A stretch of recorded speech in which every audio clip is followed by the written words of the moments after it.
हमारे channel Hollywood cinema को subscribe करें और बेल आइकन दबाएं नए वीडियो की नोटिफिकेशन पाने के लिए।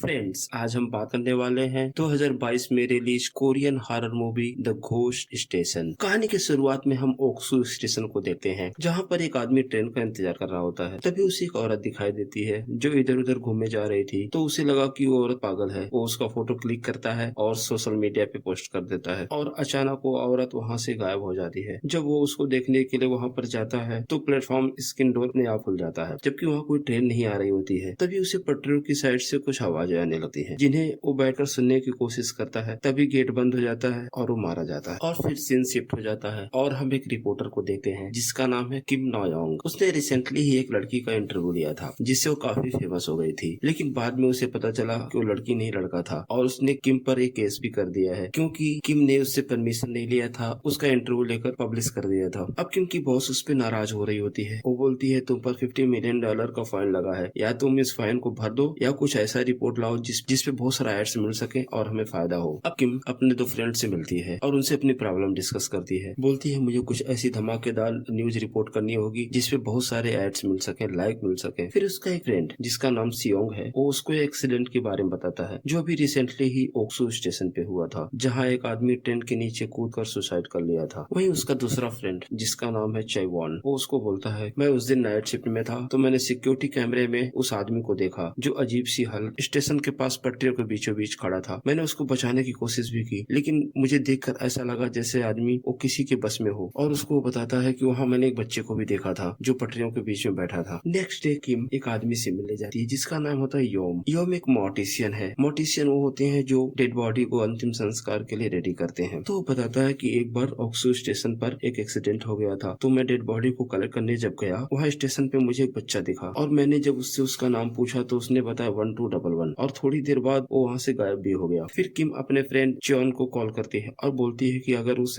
एक्सीडेंट की रिकॉर्डिंग का वीडियो क्लिप उसे मिल जाए तो काफी यूजफुल होगा। चाइवान वो वीडियो क्लिप कॉपी करके जैसे ही अपने ऑफिस से बाहर आता है तो उसे उस ट्रेन का ड्राइवर दिखता है। वो देखता है उस ड्राइवर की हालत अजीब सी थी, वो पागलों जैसा बिहेव कर रहा था, लेकिन वो इन सब बातों पे कुछ खास ध्यान नहीं देता है। वो वीडियो क्लिप ला करके किम को देता है, लेकिन वो उसको बताता है कि अभी उसे थोड़ी देर पहले उस ट्रेन का ड्राइवर मिला जिससे उस आदमी का एक्सीडेंट हुआ था और ड्राइवर अभी भी स्टेशन पर ही बैठा है। अब किम को लगता है कि यही सही मौका है उस ड्राइवर का इंटरव्यू लेने का, इसलिए वो फटाफट प्लेटफॉर्म पर पहुंच जाती है और ड्राइवर का इंटरव्यू लेना शुरू करती है, लेकिन वो कुछ भी नहीं बोलता। तभी हम सामने के मिरर में देखते हैं कि एक बच्चे की आत्मा उस ड्राइवर के कंधे पर बैठी हुई थी। इसका मतलब ड्राइवर उस आत्मा के बस में था। अब ड्राइवर वहाँ से उठकर सामने एक कमरे में चला जाता है। किम भी उसके पीछे पीछे वहाँ जाती है। वो चाहती है उसका इंटरव्यू लेना। वो उससे बार बार पूछती है लेकिन वो कुछ जवाब नहीं देता। फिर बाद में वो 4 डिजिट का नंबर बोलता है। जब ड्राइवर किम की तरफ मुड़ता है तो देखती है उसकी आंखें सफेद हो चुकी होती हैं और किम काफी डर जाती है। यहीं पर सीन शिफ्ट हो जाता है। किम अपने ऑफिस में बैठी होती है तो उसके कलीग केक लेकर आते हैं सेलिब्रेशन के लिए, क्योंकि उसकी ओक्सू स्टेशन की रिपोर्ट काफी पॉपुलर हो गई थी। अभी वो सेलिब्रेट कर ही रहे होते हैं तभी वहाँ किम की बॉस आ जाती है और वो किम से पूछती है कि कल तुमने उस ड्राइवर का इंटरव्यू लिया था। वो बोलती है हाँ। फिर वो बोलती है ऐसा कैसे हो सकता है, तुम्हारे इंटरव्यू लेने से पहले वो ड्राइवर सुसाइड कर चुका था और उसकी डेथ हो चुकी थी। ये सब चीजें किम के लिए काफी सरप्राइजिंग होती है, ऐसा कैसे हो सकता है। फिर वो दोबारा जाती है और उस स्टेशन का सीसीटीवी फुटेज चेक करती है तो देखती है कि वहाँ अकेली बैठी है, ड्राइवर तो वहाँ होता ही नहीं है। वो समझ जाती है कि कल जिसके साथ वो बात कर रही थी वो उस ड्राइवर का घोस्ट था। फिर जो आदमी ओक्सू स्टेशन पे मारा गया था उसकी बहन जिसका नाम टीही है, वो किम को अपने घर मिलने के लिए बुलाती है। जब किम उससे मिलती है तो बोलती है कि शायद मेरा भाई वहाँ पर कुआं ढूंढने गया था जो कि स्टेशन बनने के दौरान सील कर दिया गया। अब किम अपने ऑफिस आ जाती है और इंटरनेट पे उस कुएं के फोटो को ढूंढती है, फिर उसको क्लिक करके उसको सेंड करती है। फिर टीही उसको कॉल करके बताती है कि हाँ ये वही कुआं है जो उसे याद है, लेकिन हम उस कुएं के पीछे एक अनाथालय का भी फोटो देखते हैं, लेकिन टिन्ही को कुछ भी याद नहीं होता उस अनाथालय के बारे में। तो किम उसको बोलती है शायद वो कुआं प्लेटफॉर्म के आसपास रहा होगा जिसे ढूंढने तुम्हारा भाई वहाँ उस दिन गया था। नेक्स्ट सीन में हम देखते हैं किम और उसका फ्रेंड चैवॉन योम से मिलने जाते हैं। जब किम उस ड्राइवर की डेड बॉडी का फोटोग्राफ्स ले रही होती है तो उसे लगता है कि जैसे उसने आंखें खोल दी। ये देखकर वो डर जाती है और वो वहीं पर ये भी ऑब्जर्व करते हैं कि उस ड्राइवर की बॉडी पे काफी कट के निशान थे। तो योम बोलता है ये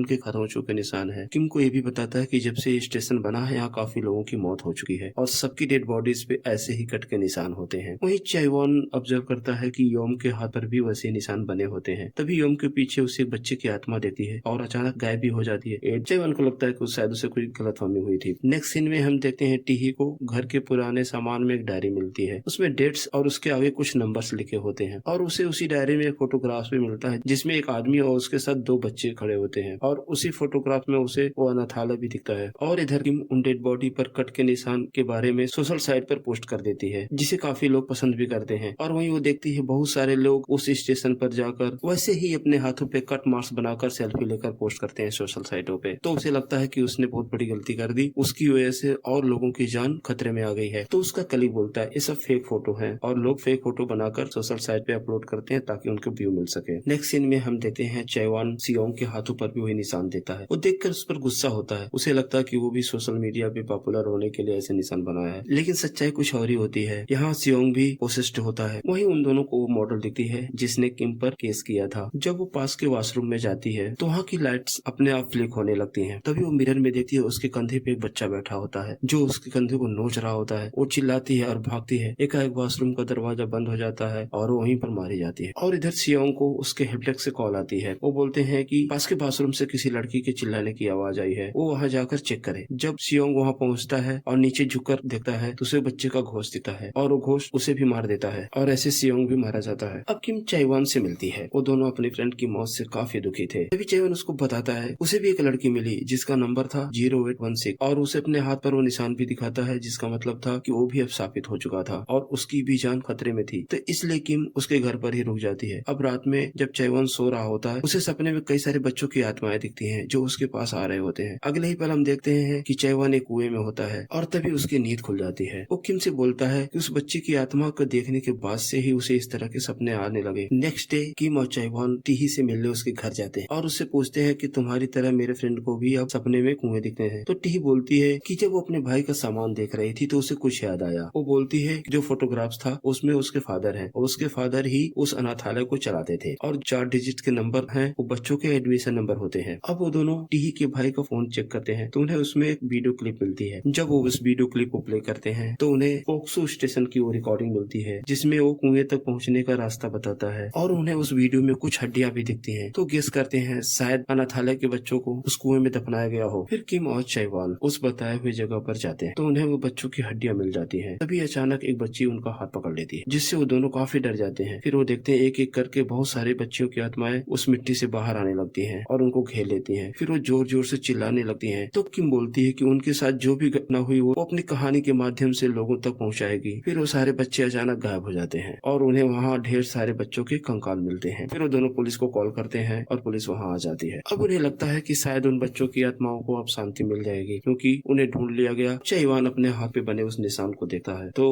किम उससे बोलती है कि अब यहाँ सब ठीक हो गया है तो निशान भी थोड़े दिनों बाद अपने आप ही ठीक हो जाएगा। नेक्स्ट सीन में हम देखते हैं किम अपने ऑफिस में होती है और उसकी बॉस उस पर काफी गुस्सा होती है क्योंकि किम ने रिसेंटली जो अभी आर्टिकल पब्लिश किया था उसमें उसने ओक्सू स्टेशन पे हुए घटनाओं के बारे में बताया था और ओक्सू स्टेशन पे हो रहे मौत के रहस्यों के बारे में खुलासा किया था जो कि उसकी बॉस नहीं चाहती थी, जिसकी वजह से वो काफी उस पर गुस्सा होती है और उसे जॉब से निकालने की भी बात करती है। जब वो बाहर आती है तो किम का एक टीममेट उसको बोलता है कि किसी समय उसकी बॉस भी रिपोर्टर का काम करती थी और उसने भी उसी स्टेशन के बारे में एक रिपोर्ट तैयार किया था, लेकिन टॉप अथॉरिटी की वजह से उसे वो पब्लिश नहीं कर पाई। अब नेक्स्ट सीन में हम देखते हैं टीही किम से मिलने आती है और उसे बताती है कि उसे सब कुछ याद आ गया। वो बोलती है कि जिसे वो अपना पापा समझ रही थी दरअसल वो आदमी उस अनाथालय को चलाता था और सारे अडॉप्टेड बच्चे उसे पापा ही कहते थे क्योंकि उन्हें नहीं पता था कि उनके पापा कौन है। अब सीन शिफ्ट कर पास्ट में चला जाता जहाँ हम देखते हैं कि वो सारे बच्चे एक कुएं के अंदर होते हैं। तो बताती है कि सारे बच्चों को एक कुएं के अंदर रखा जाता था और वो 4 डिजिट उनके एडमिशन का डेट होता था जिससे उनको बुलाया जाता था। और वो भी बताती है कि वो आदमी कुछ दिनों में आता था, उस कुएं से 1-2 बच्चों को